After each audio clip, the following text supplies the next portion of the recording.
This week in Women in Sports, the time has finally come. It's National Championship weekend for the University of Minnesota dance team. A look at how they've been preparing, and I sit down with some of the coaches to talk about their past success. Plus, a record crowd showed up to see women's pro hockey, the amount of people who showed up for the Minnesota Frost game in Denver. And later, Napheesa Collier's Women's Basketball League has now tipped off, the other Lynx players taking part in it.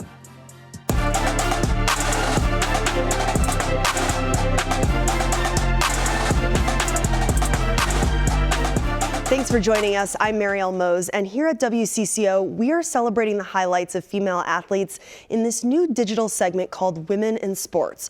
We'll share news stories with you every week right here as we do our part to give these athletes the recognition they deserve.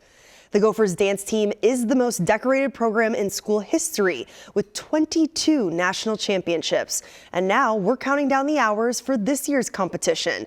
The team went viral for their jaw-dropping performance at last year's nationals. And then for this weekend, the bar is set even higher.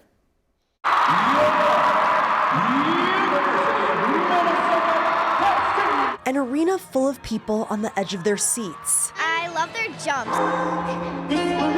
With College Dance Nationals 1 week away, this was their dress rehearsal, and they asked everyone not to spoil the surprise, so we're not going to give away much, but the audience reaction tells you just how impressive it was, and the standing ovation speaks volumes. How cool is the state of Minnesota that we show up for dance this way?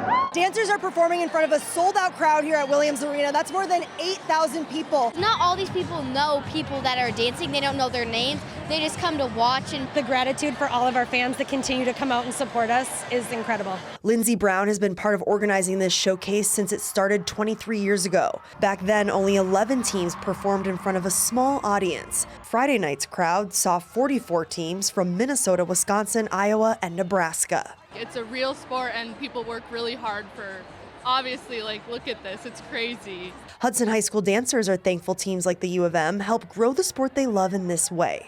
I feel like the Dream On routine really brought, show the difficulty of dance and how hard it is to be a dancer. I think it's forgotten how much we work hard just like any other sport. One of the secrets to their success at the U of M is the coaching staff is made up entirely of former team members. I sat down with those coaches to learn how they keep raising the bar each season. 4, 5, 6, 7, 8. This is Amanda Gaines' 13th season as head coach. She's led this team to dozens of national championships in recent years. And before that was on the teams that earned them from 2005 to 2009. I think the traditions mean so much to us because we've lived and breathed them on both sides. It's part of what fosters this program's success, and her coaching counterparts are part of the legacy too. Can we start to move? Tia Tumbleson is on her 4th season as assistant coach. She danced on this team from 2015 to 2019. We do it for the relationships, being able to coach them and be resources for them and just people in their lives is just one of the best things. New this year, they added a 3rd coach to their staff. Lauren Busen knows these dancers on a deeper level, as she was their teammate just last season. I could use my voice when I was on the team, but now I can have a little bit more input. Busen on the floor when the team went viral last year at Nationals. The team felt so connected and so unified that going out there just we kind of knew, results aside, that we had something special. I think it kickstarted dance being more on the map. People around the country fell in love with this team, and their social media pages show for it. Our team account, we manage that. We run it, and we're the 2nd most followed account behind football. Following all this attention, though, they want to make sure it doesn't distract them from their real purpose. This year's team motto is heart over hype. If the hype comes again, if TikTok blows up, if people are paying attention at nationals, that's great. But at the end of the day, it's about we're doing this because we love it, not because that hype is guaranteed. 1, 2, go 3. Going into this season, knowing they have to earn that attention all over again. Regardless of what the expectations are, we have to take it as a fresh start every year. I'm so excited to be traveling to Orlando, Florida to bring you exclusive coverage of the College Dance Team Nationals all weekend long. Now, despite Tuesday's narrow loss against Maryland, the Gopher women's basketball team accomplished something they haven't done in over 5 years. be ranked. In the AP poll released earlier this week, the Gophers are 24th with the program's best 16 of 2 record. It's Minnesota's first time being ranked in the top 25 since December of 2019. Their next game is on Sunday against Northwestern. In Gopher hockey, freshman goaltender Hannah Clark has been named to the 2025 National Women's Goalie of the Year watch list. The Hockey Commissioners Association made this announcement this week. The watch list features 33 goaltenders across the country. The winner of the award will be announced during the NCAA Frozen Four in March. Meanwhile, fifth-year forward Audrey Wethington is one of 14 nominees of the 2024 Hockey Humanitarian Award. The Hockey Humanitarian Award Foundation presents this award annually to a student athlete who makes significant contributions to her team and the community through philanthropy. Finalists will be announced next month, with the 2025 recipient ceremony being held in April during the NCAA Men's Frozen Four weekend. And now switching to golf, the Gophers golf team has another accomplishment for junior Isabella McCauley. The Inver Grove Heights native received an invitation to participate in the prestigious Augusta National Women's Amateur. This is the first time in the event's 6-year history that a Gopher has been invited to compete and is considered one of the top events for amateur players in the world. This is video from back in June when McCauley became the first women's Gopher golfer in 36 years to play in back-to-back NCAAs. McCauley qualified for the distinguished event after being one of 30 of the highest-ranked players from the United States. The Augusta National Women's Amateur will be held in April. A new home for Gopher women's gymnastics was unveiled this week. The brand new $15.5 million practice facility officially opened on the University of Minnesota campus. Workers started building it last March. It is part of Athletes Village, so student athletes can study, train, and eat all in the same area. And this facility has so much more equipment for the gymnasts to use in their training, which excites national qualifier and Big Ten gymnasts to watch, Maya Hooten. It 100% will make us all better. We have pits where we can upgrade, we can work upgrades, we can take a step back if we need to and to move forward.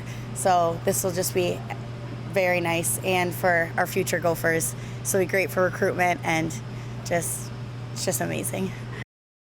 Cold weather but warm hearts in Waconia. A local community came together last weekend to support a young woman with cancer.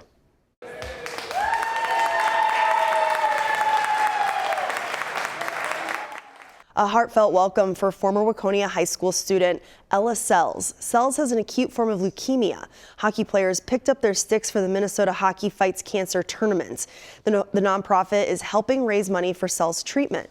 Her sister Sammy says she and her family are grateful for the support. I was kind of shocked when I heard that it was going to be for her, but I was definitely also super excited. The Waconia boys hockey team has raised more than $10,000. Again, all this money will be going towards helping pay for Sells' treatment. In Edina, a top 5 hockey match in girls hockey became so much more than that. Ren Clayton was at Breanna Arena last weekend for a big game with an emphasis on mental health. 2,100 people in attendance, and that was because it was 1 versus 2, Edina versus Minnetonka, and let's not forget Sophie's squad, the backdrop for this big game. In memory of Sophie Wieland, Sophie's squad raises awareness for mental health through sports. Sophie's mom, Amy, here to witness. She'd be so proud, but she'd also be kind of embarrassed by all the fuss. But no, it's very heartwarming, especially to see her name out there and just to know that, hopefully she won't be forgotten. The game lived up to the billing. First period, slick move from Edina sophomore Audrey Davis, but maybe the best high school goalie in America, Layla Hemp, was there. No score until Minnetonka finally broke through in the second. Freshman Claire Sommerfeld goes up top for the tally. It was 1-0 through 2. Same score in the third. Tonka killing a penalty, a shorthanded 2-on-0 chance, but they can't convert. Later, with Edina's goalie pulled, a flurry and a frenzy of chances, but Hemp delivers again. What a performance, stopping 26 shots on the way to her 5th shutout. The Skippers win by the thinnest margin, 1-0. I literally was there was 10 shots. I'm I try to keep it out. I just tried to keep my eye on it and was I'm not letting this puck in the net. And my team helped me so much and it was awesome. I'd say it was just really fun.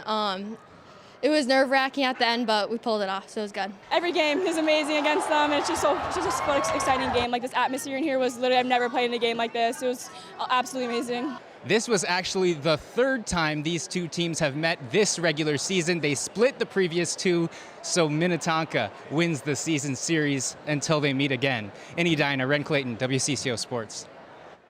Thanks, Ren. It was the biggest women's pro hockey crowd in U.S. history. The Minnesota Frost against the Montreal Victor in Denver. More than 14,000 fans attended that game last Sunday as they watched the Frost win 4-2. The game was part of the PWHL's takeover tour of potential expansion venues. Napheesa Collier and Breanna Stewart's new basketball league has now tipped off. It's called Unrivaled, and it's being played in Miami. The 3-on-3 basketball league gives an opportunity for 36 of the top WNBA players to remain in the U.S. during their off-season and earn a comparable compensation to what they make in the W. The Lynx players involved include Kayla McBride, Courtney Williams, and of course, Fee. Unrivaled runs through March. Women's basketball teams finally will be paid for playing games in the NCAA tournaments, just like men have been paid for years. It's part of a plan approved this week at the NCAA convention. Women's teams will be given so-called performance units, which represent revenue. This comes after last year's successful tournament. It included a record audience of 18.7 million for the title game won by South Carolina over Iowa and Caitlin Clark, the highest for a basketball broadcast of any kind in 5 years. Thanks for watching this week's Women in Sports. We'll be back with more great stories next week. I'm Marielle Mohs.